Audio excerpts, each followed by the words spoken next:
que Edir Macedo tem a ensinar para os betas?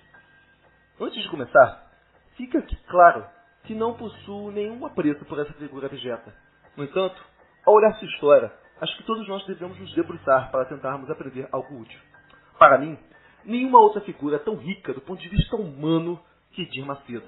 Caso fosse feito um filme honesto sobre ele, com um ator bom, com um excelente roteiro e com uma produção generosa, creio que com certeza seria o primeiro filme a trazer o Oscar para o Brasil, pois nenhum outro personagem consegue reunir tantas camadas de psicopatia.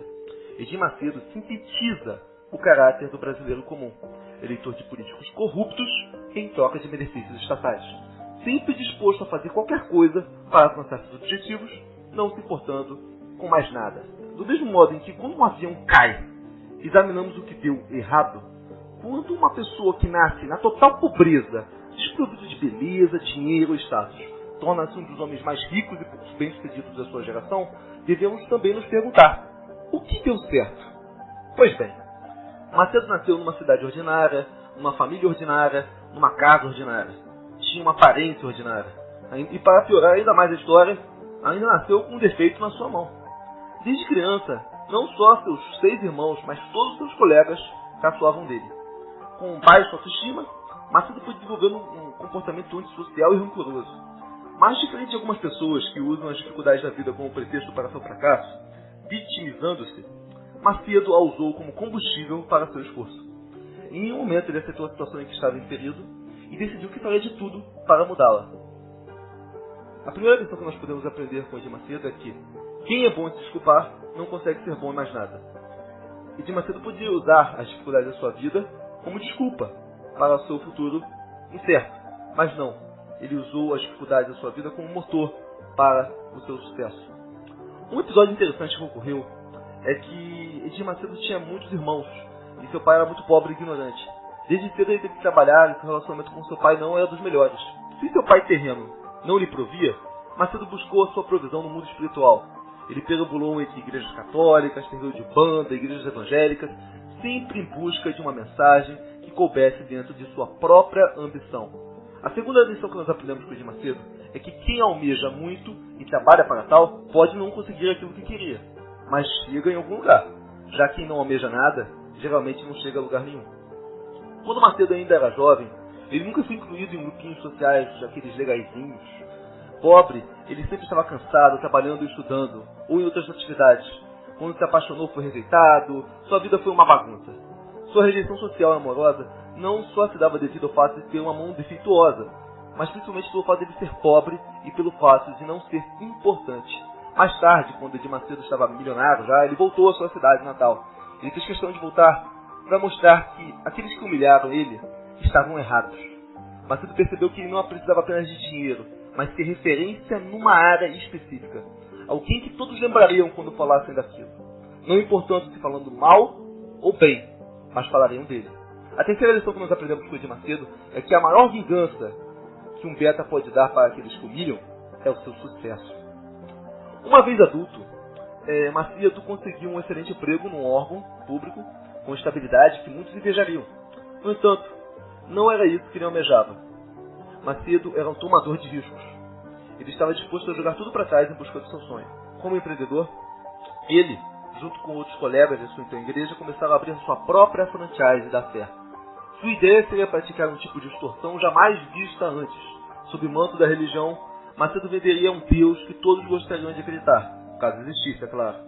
Que é um Deus que te escolhe e faz exatamente aquilo que você quer, bastando para tanto que você lhe gratifique com dinheiro.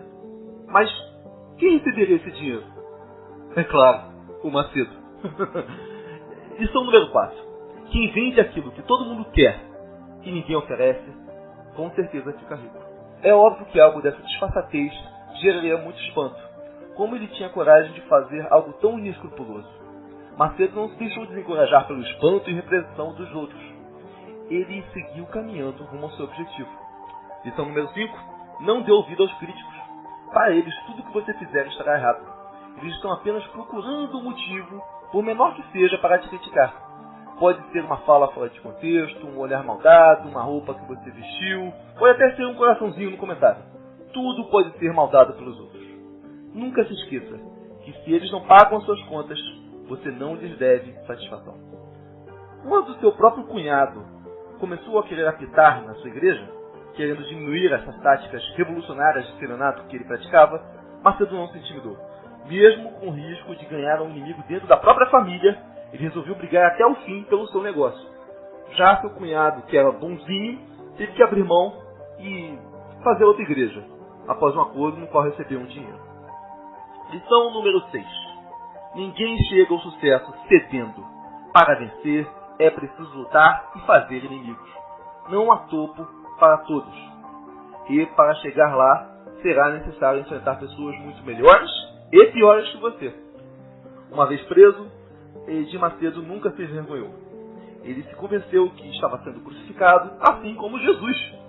Ele conseguiu fazer com que algo ruim se tornasse algo positivo para a sua história. A fama adquirida pela sua própria prisão fez com que seus seguidores ficassem ainda mais fanáticos e suas igrejas ainda mais cheias. Lição número 7. Não importa o que acontece na sua vida. O que importa é a narrativa. Se algo ruim acontece, você pode usar isso numa narrativa de superação ou até mesmo numa narrativa de perseguição. O que importa é usar aquilo que acontece com você para se vender como algo maior do que você é. Portanto, vimos que Edir Macedo chegou a algum lugar porque tinha algumas características que não são nada comuns.